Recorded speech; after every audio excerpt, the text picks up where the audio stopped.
Bugatti Tourbillon. Então hoje eu vou falar do sucessor do Chiron. Antes disso eu vou colocar na timeline aí na descrição.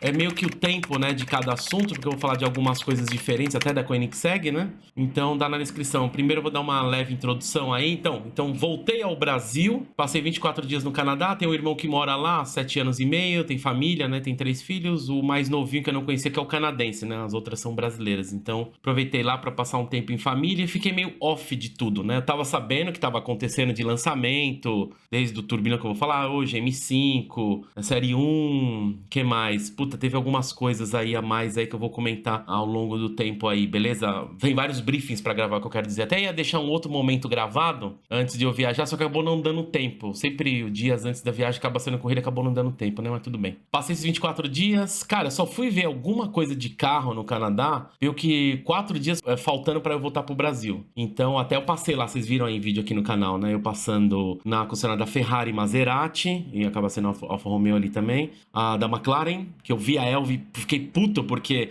eu tinha visto, eu olhei os carros do showroom, eu falei com a moça lá na recepção que tava passeando ali, tava conhecendo, ela falou, fica à vontade e tal. Aí eu vi a Elva e falei, caramba, eu vi uma Elva, que legal, assim, tipo, primeiro contato. Aí eu vi, aí depois eu falei, bom, antes de eu começar a filmar, eu vi um rapaz tirando foto, só que eu falei, deixa eu pedir permissão, né? Eu fui lá na recepção, falei, é possível tirar? Ela falou, não, fica à vontade, não tem problema, qualquer coisa você me avisa aqui. Eu falei, beleza. Aí eu comecei do outro lado do showroom, quando eu voltei, os caras tinham tirado a Elva. Nossa, que muito puto, velho. Aí eu falei, putz, dane-se, vai, tudo tem problema. Então eu só vi isso, até eu acabei não passando. Vi aquela PEF também, né, que é o dealer Pagani lá, já conhecia, eu fiz um drama no vídeo, mas já conhecia já. A questão só que eu não fui no da... Eu me arrependi depois, eu não fui no da Maserati não, da Lamborghini nem o da Aston Martin, que fica em Toronto mesmo, né, porque ali onde eu fui em Von, né? Aí eu falei, ah, tudo bem, vai. Eu depois falei, pô, devia ter me forçado pra ver a Revuelto, né? Mas a Revuelto chegou aqui no Brasil, chegou acho que 2 via país ou vias oficiais, aí eventualmente a gente vai ver esse carro. Eu falei, ah, tudo bem, vai. Deixa pra lá. Então, foi mais negócio de família, então eu fiquei off de carro, como eu falei, sabia o que tava acontecendo, né? Beleza? Mas eu acho que eu vou gravar um momento falando um pouco sobre. Eu tirei algumas fotos de carro que eu vi na rua. Eu queria ter tirado mais. Aqui no início eu vi muito carro. Eu queria ver muito carro que eu tava querendo. Eles não hypercar nem supercar. Eles carros normais, né? Tipo, por exemplo, deles era o Cadillac Lyric, né? Cansei de ler sobre esse carro. Aí daqui a pouco, tipo assim, no primeiro dia que eu tava lá, eu vi 3. Aí eu parei de tirar. Eu tirei até foto deles. Aí falei, eu vou parar de tirar que eu vi que tem um monte aqui, né? Que é um elétrico. E vi vários outros carros legais assim. Mas eu acabei nem tirando foto. Mas no final eu tirei. Vou ver se coloca em momento aí. Eu comento alguma coisa sobre como é que é lá e tal, mas deixa para um momento, beleza? Então vamos dedicar um pouco ao turbilhão aqui, né? Beleza? Então, pra gente falar do turbilhão, primeiro a gente tem que falar dessa nova geração que é o Veyron, né? Desde 2004 aí. O Bugatti Veyron veio em 2004, né? E era uma incerteza na época, né? Porque W16 tinha conceito, mas eu lembro que foi uma época exatamente que eu comecei a acompanhar o Top Gear mais severo. Veio aquela época Clarkson, Richard, o James, né? Acho que ele veio acho que na segunda ou na terceira temporada do Top Gear. Aquela geração do Jeremy. E eu lembro que o Jeremy, às vezes, naquele do The News, ele comentava alguma coisa e falava, ó, o Bugatti tá lançando um carro W16, mas é incerteza. Depois ele lembra que ele nem chamava de V, chamava de Varion. Ele não conseguia pronunciar, ou sei lá o que é. Ele achava que era Bugatti Varion, né? Mas é uma incerteza, tá? Eu lembro que o meu amigo Daniel, DSC, que acompanhou muito comigo a Avenida Europa, ele falava, cara, você viu que os caras vão lançar? Puta, vi no Top Gear, o Daniel sempre comprou muita revista. Então, ele falava, via os negócios de revista e eu via muito Top Gear e tal, né? Que era o programa que a gente gostava, Fifi Gear também. Eu até pegava os episódios e passava pra ele, pegava online na época, né, que tava disponível. E não era certeza, acabou saindo, né? E eu lembro do Jeremy, tem vários episódios do Veyron, né? Cada um com um apresentador diferente, até um que aparece todos, acho. E era... Eu lembro que o Jeremy falava uma coisa, né? Que o Veyron provavelmente seria... Ele falava assim na época, né? A gente tá falando 2005, acho. Carro 4, 5, por aí. A gente estaria vivendo um momento Concorde, né? Referência ao jato Concorde, né? O jato de passageiro mais rápido do mundo, que não tá mais em operação, né? E o Concorde era um momento meio top na época, a gente tá falando de 60, 70, né? Em que ele atingiu a velocidade de cruzeiro mais de 2 vezes a barreira do som, né? Acho que é Mach 2 e alguma coisa, né? É 2.100 e poucos quilômetros que ele atingia de velocidade de cruzeiro, né? E foi um momento ápice, a gente não tem avião que faz isso de passageiro, né? Talvez estão desenvolvendo aí, talvez isso volte a alguma coisa. E o Jeremy falava que o Veyron era tipo um Concorde, né?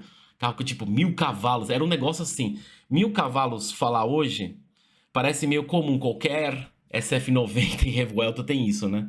Mas acho que talvez era tão estúpido na época Era como se a gente falasse assim, sei lá, acabou de... Hoje tem uma Koenigsegg, tem 2.000 cavalos nos carros aí, no Jesko, principalmente, no Gemera, né? Eu vou comentar outra coisa do Gemera num outro vídeo. Mas seria, acho que talvez você chegar e falar, então, esse novo Bugatti tem 5.000 cavalos. Era uma coisa estúpida, assim, na época. Eu falei, nossa, tudo isso...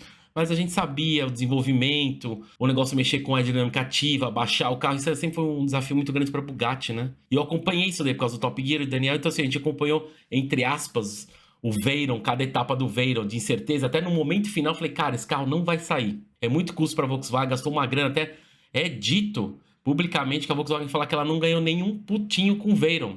Pelo contrário, cada carro que ela vendia, ela teve prejuízo. Claro que essa operação se inverteu, né, ou se pagou com o Chiron mesmo, né, então, que é o sucessor aí, porque a Volkswagen sempre teve prejuízo, era um carro muito caro o Veyron na época, mesmo o preço que era pedido na época, que era mais de $1 milhão na época, né, isso era preço de uma McLaren F1, não era zero, mas o Chiron, o Veyron acho que era mais de 2, né, e era um absurdo na época, ainda é óbvio, continua sendo um absurdo, mas a referência de dinheiro mudou um pouco, né.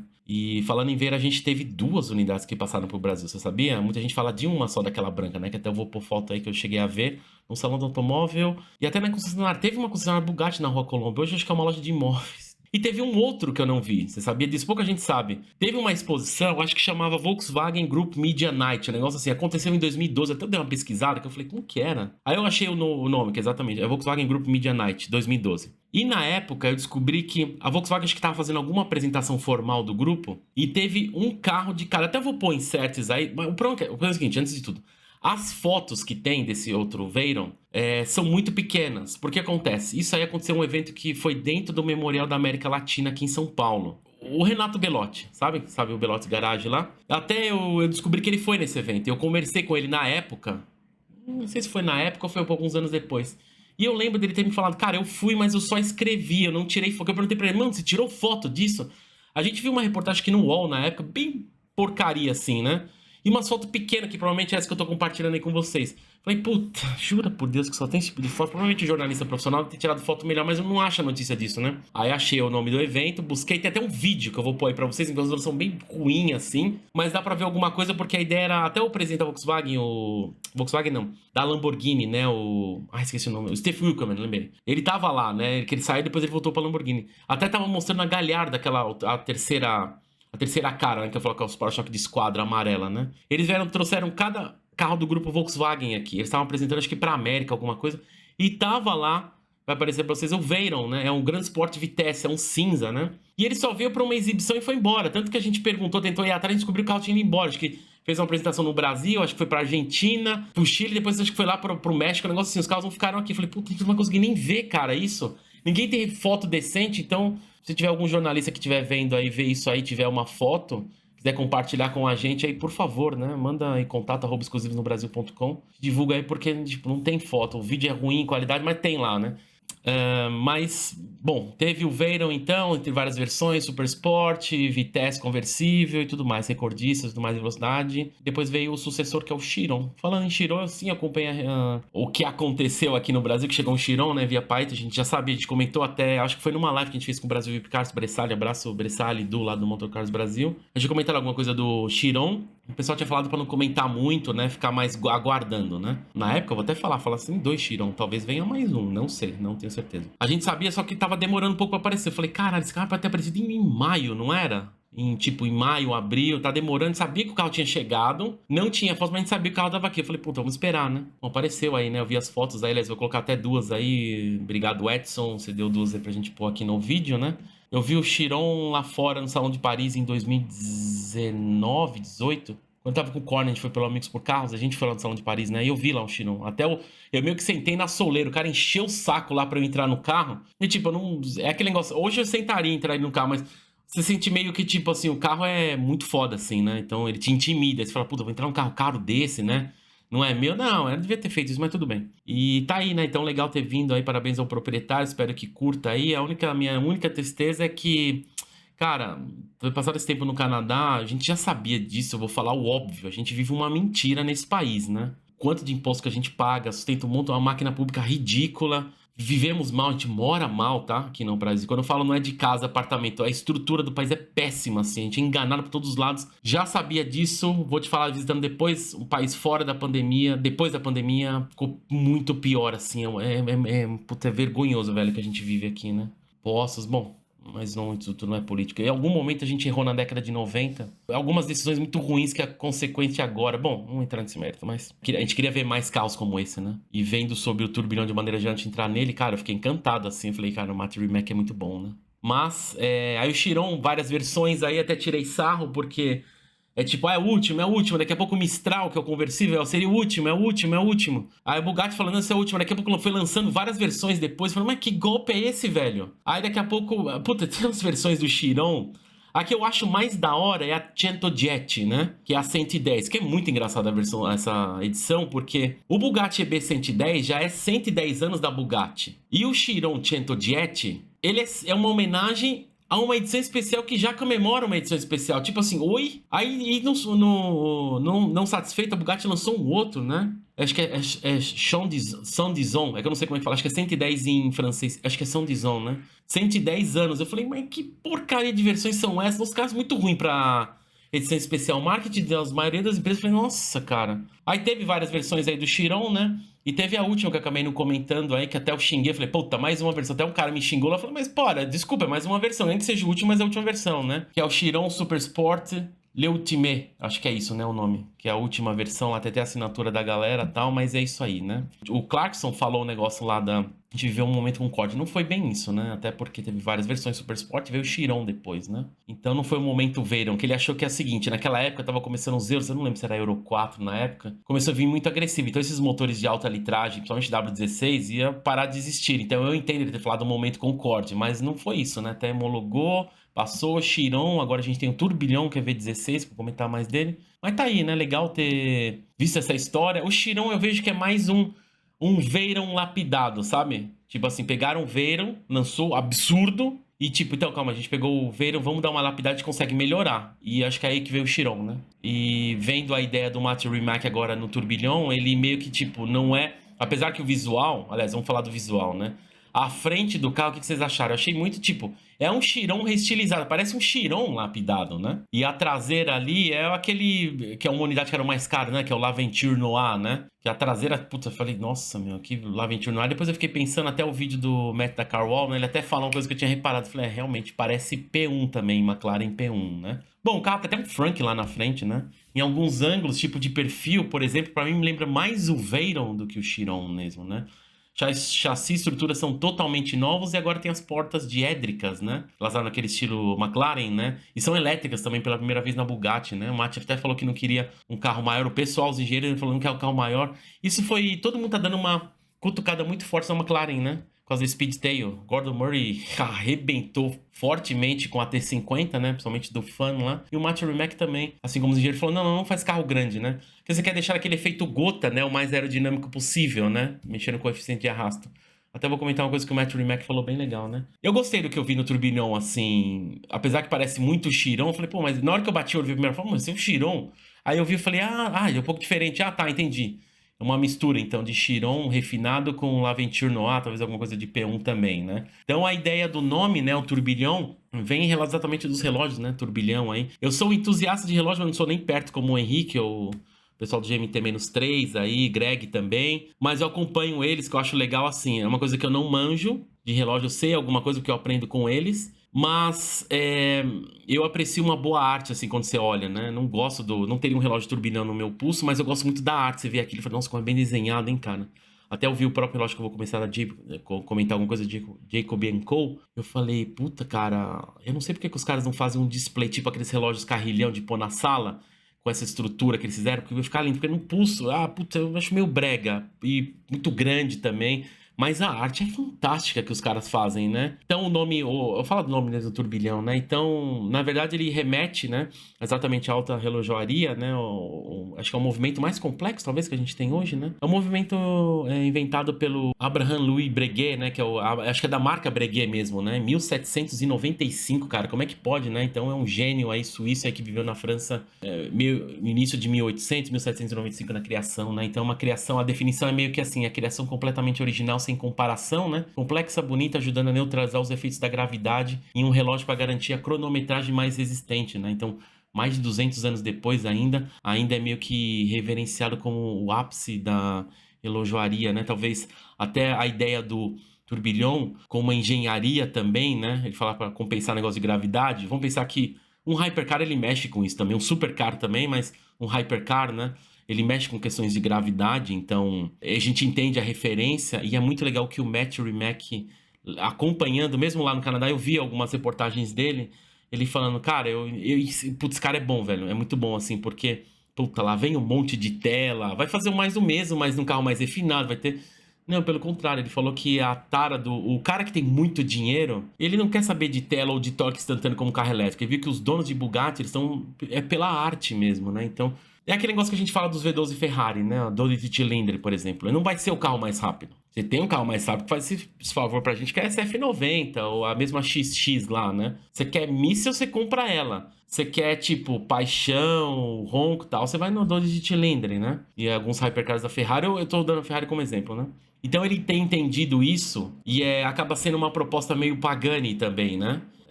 Mas o estado da arte é muito legal. Eu gosto muito do Matt Rimac, os dois, assim, são alguns caras que eu admiro bastante, assim, né? Nessa geração, né?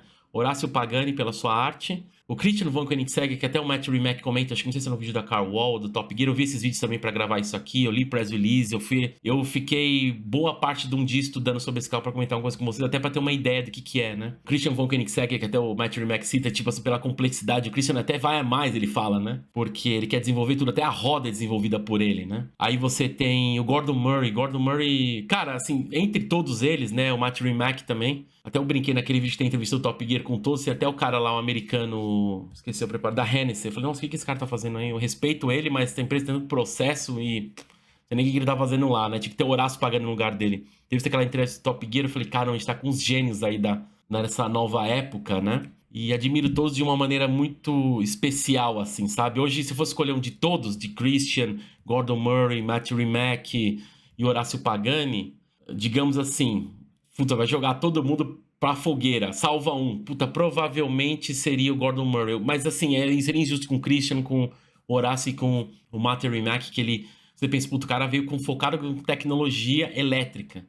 O que o cara tá fazendo na Bugatti? Mas exatamente pegaram essa questão. O cara é um gênio e ele entendeu, ele sabe separar as empresas. Ele é dona da Rimac, né? Ele sabe separar, então...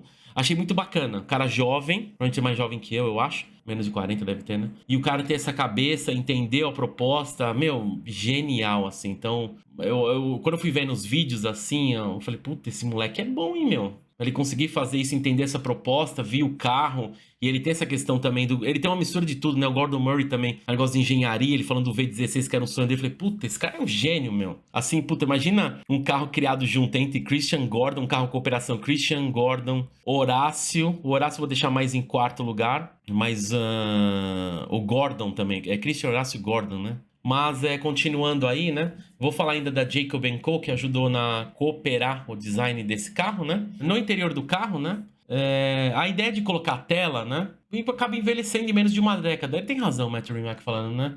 Porque os instrumentos são completamente analógicos, né? Assim como o relógio turbilhão, né? São atemporais. Então imagina como é que vai se envelhecer isso daqui a 10 anos. Em 10 anos uma tela já envelhece mal. A gente vê as telas que a gente vê nos carros que eu testei aí. E imagina daqui a 100 anos, né? Se isso estiver funcionando, né? Então a peça central é composta lá por 600 peças, né? Construído em titânio com safira e rubi. Painel central ali, né? Conjunto esqueletizado ali, né? Então é construído com a maior tolerância de 50 microns e menor em 5 microns, né? A peça toda ali do centro pesa 700 gramas, cara. O aro do volante gira em torno dela, né? É uma configuração conhecida como volante de cubo fixo. Eu não gosto desse aspecto. Por outro lado, analisando, tipo assim, por ter o volante virar e o negócio ficar fixo aqui, eu quero dizer a base do volante, né? A base fica fixa, mas o painel tá aqui parado, você consegue ver o tempo todo. Eu achei uma solução bacana, porque, por exemplo, vamos pensar no 992, no Carrera Turbo, GT2, que seja. Querendo ou não, quando você tá com o volante, aqui na Porsche você perde a visão daqui e daqui por causa da alça do volante. E o jeito que eles fizeram, que é menor e mais junto, lembra um pouco do Zonda,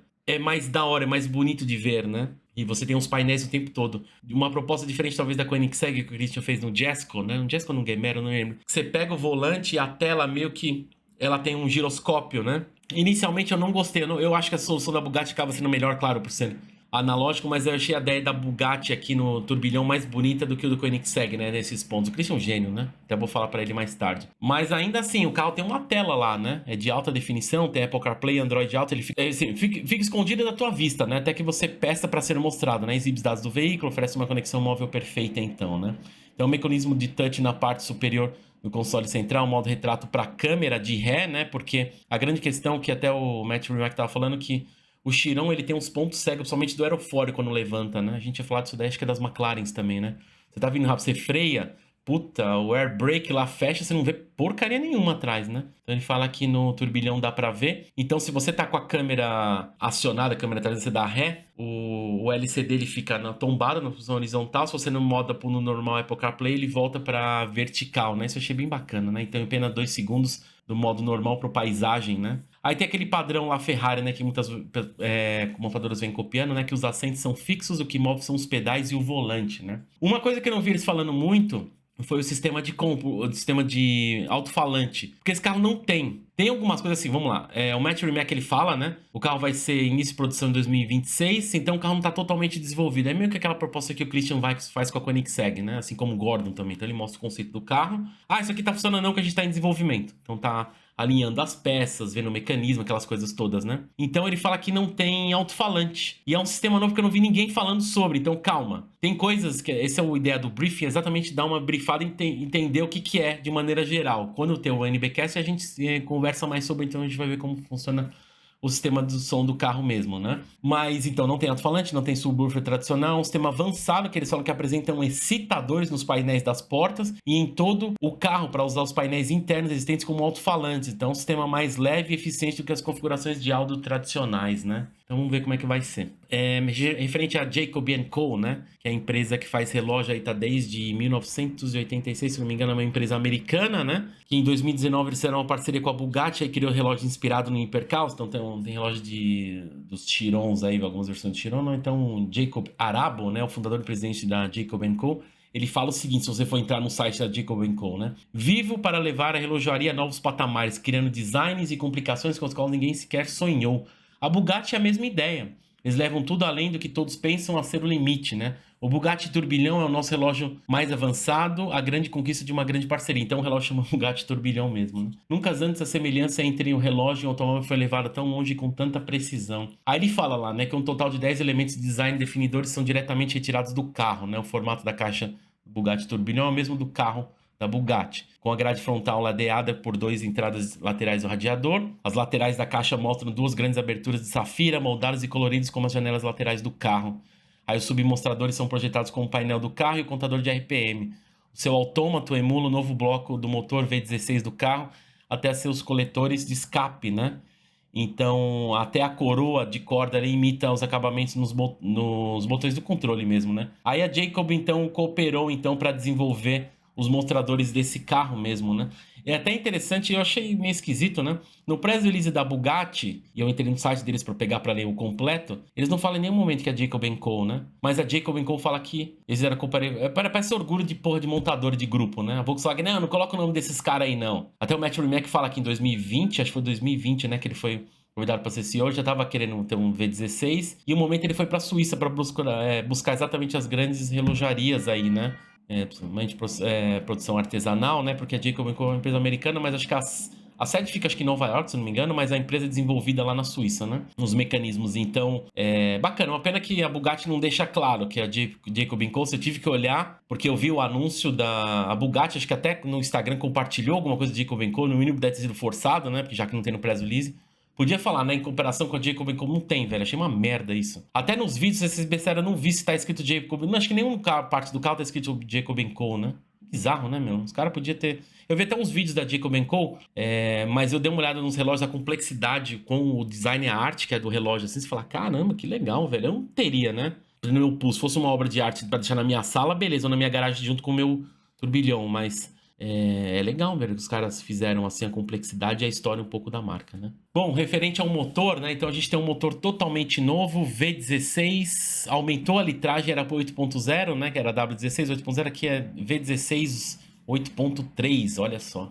um tipo de um Big Block mesmo, né? Aspirado, desenvolvido pela Cosworth, mais uma empresa que usa Cosworth, né? Lembra? Gordon Murray T50, motor Cosworth T33 também, tem as derivações dos motores também das versões de corrida, né? A Lauda e que mais? Tem a conversível, a T33, né? Conversível também. E o Valkyrie, né? Aston Martin Valkyrie e a versão conversível também, né? Também são motores Cosworth. Então, caramba, Cosworth tava em alta, hein? O que parecia um momento que ela tava definhando, agora do nada, tipo, com 3 montadoras muito fortes, que legal. E tipo, uma Bugatti, um Aston Martin e um Gordon Murray, que tá criando o sucessor espiritual da McLaren F1. Então, tipo, isso é impressionante, né? Então, o conjunto do motor é aspirado, velho. Olha que legal, não é turbo. Porque você pensava, vai dar um quad turbo aí, né? E o que é o mais engraçado, esse V16, só o motor mesmo, V16 8.3 aspirado, só o motor tem 1000 cavalos. A potência do Veyron. Antigo Veyron, que o Veyron era quad turbo, né? Eu acho que era 8.0, também agora não lembro o Veyron. Mas, puta, 1000 cavalos, né? 1001 que seja. É HPs, né? Que aqui, puta, essas confusões de HP, CV, PS, PHP, enrolado. Então eu vou pôr o que eu acho que é o mais próximo, vendo que o Matt Rimac falou e o press release, tá? Então, o motor tem 1000 cavalos, né? Gira 9.500 RPM, câmbio de dupla embreagem de 8 marchas. O câmbio fica atrás do motor, vira brequim tem 1 metro, né? O entre-eixos é 25 milímetros maior. Alinhado a isso, a gente tem 2 motores elétricos no eixo dianteiro e um lá no eixo traseiro, né? Eu falei 1000 cavalos, se você pegar a precisão mesmo, seria 1013 cavalos, mais 811 cavalos dos motores elétricos, né? Então tudo daria algo em torno de 1824 cavalos, né? Se você for somar. Mas tem uma perda e tem uma limitação também dos motores elétricos. Então o Matt Rimac fala que na verdade o carro tem 1.520 cavalos e 234,5 kg de torque, né? 0 a 100 km por hora em menos de 2, 0 a 200 em menos de 5 segundos, 0 a 300 em menos de 10 segundos, 0 a 400 em menos de 25 segundos. A estimativa de velocidade final é de 445 km por hora, limitado.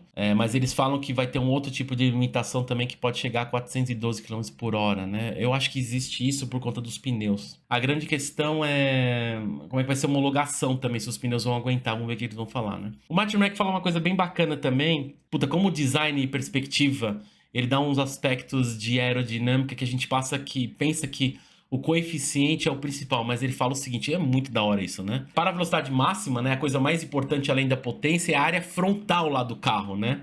Onde o vento passa, o primeiro lugar que o carro tem contato com o vento, né? Todo mundo acha que o coeficiente de arrasto, na verdade, é o mais importante.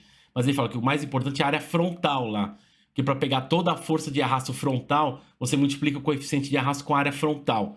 Aí o que nós fizemos, que ele fala que foi estreitando as áreas de ar lá, de entradas de ar. Ainda temos as baterias lá que são menores e estão no lugar onde era o câmbio antigamente. Temos aquele espaço maior entre o motorista e o passageiro no Chiron, né? Agora estão mais próximos, que as baterias são menores, são mais estreitas. Eles falam, os passageiros ficam mais próximos e ainda muito mais confortável. Nós trouxemos o habitáculo mais próximo e toda a cabine mais baixa. O carro é mais baixo também, 33 milímetros mais baixo. Puta, é considerável, hein, meu? Um pouco mais de 3 centímetros mais baixo, caramba. E a parte frontal diminuiu para ter o que a Bugatti é conhecida, né? Como alta velocidade, alta capacidade, né? Cara, bem interessante. Então, resumidamente, ele fala que você acha que só mexer no coeficiente de arrasto tem que ver a maneira como o carro recebe o ar primeiro, né? Então ele diminuiu as entradas lá e o que era entre o motorista e o passageiro, o câmbio ali, jogou o câmbio lá para trás e aonde que era o câmbio, ele meteu as baterias são mais estreitas, então o espaço ficou menor, né? Cara, é muito da hora dar explicações, ele é tão bom quanto o Christian, assim, sabe? O Christian, ele sabe, acaba sendo um pouco mais técnico, mas eu gostei muito do que o Matt Rimac falou, né?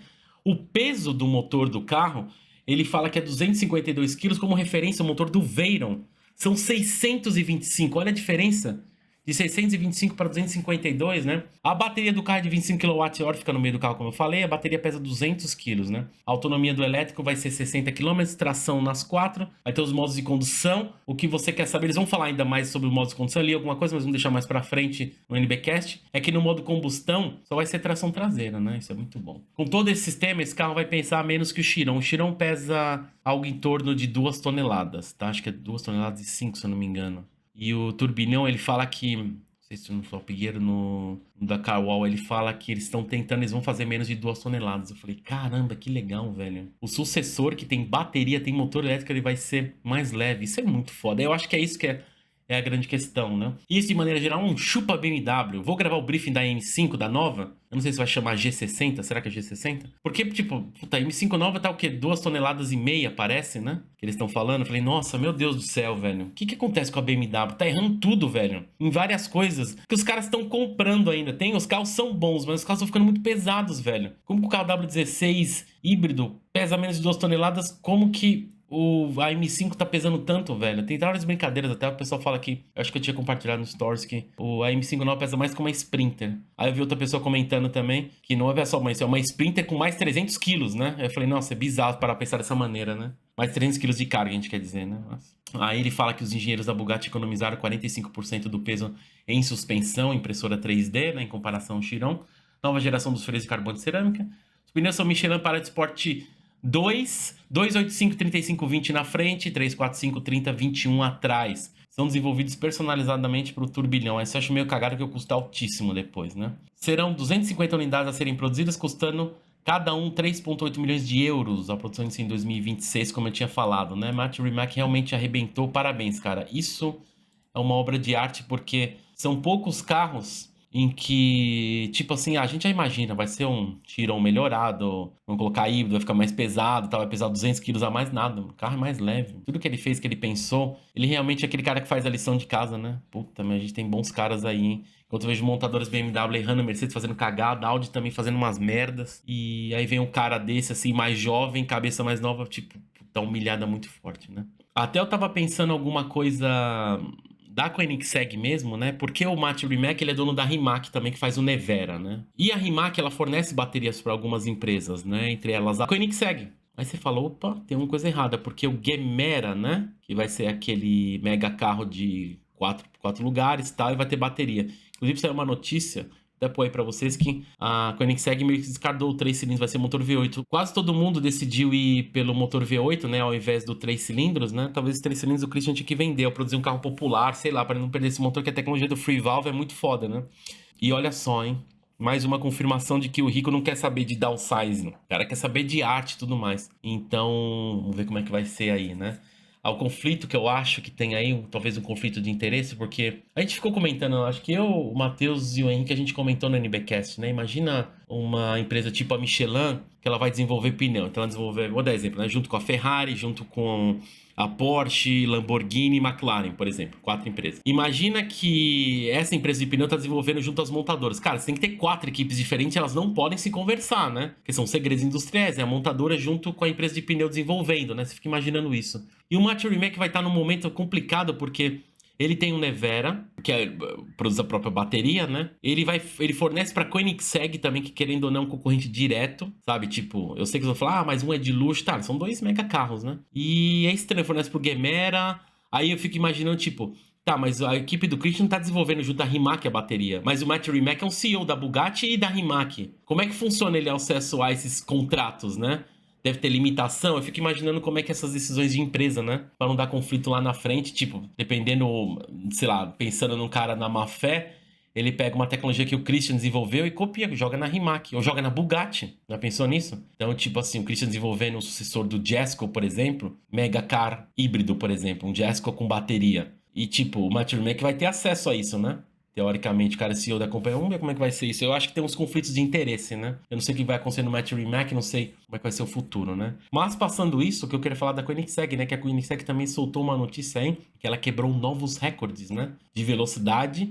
E aí você vê que a Koenigsegg tá num outro nível de performance. Até ouvi o Matt da Carwall falando, né? Ah, esse carro provavelmente vai ser mais rápido que o Chiron. Será? E não ficou muito claro, aliás, a máxima que eles falam 445 km por hora, mas o Matt Rimac ficou meio pro ar, talvez a mais que isso, né? Tem até o cara do Engineer Explain que ele faz uma estimativa que chegaria a pouco menos de 500 se não tivesse o limitador, né? E a gente tem limitador dos motores elétricos também.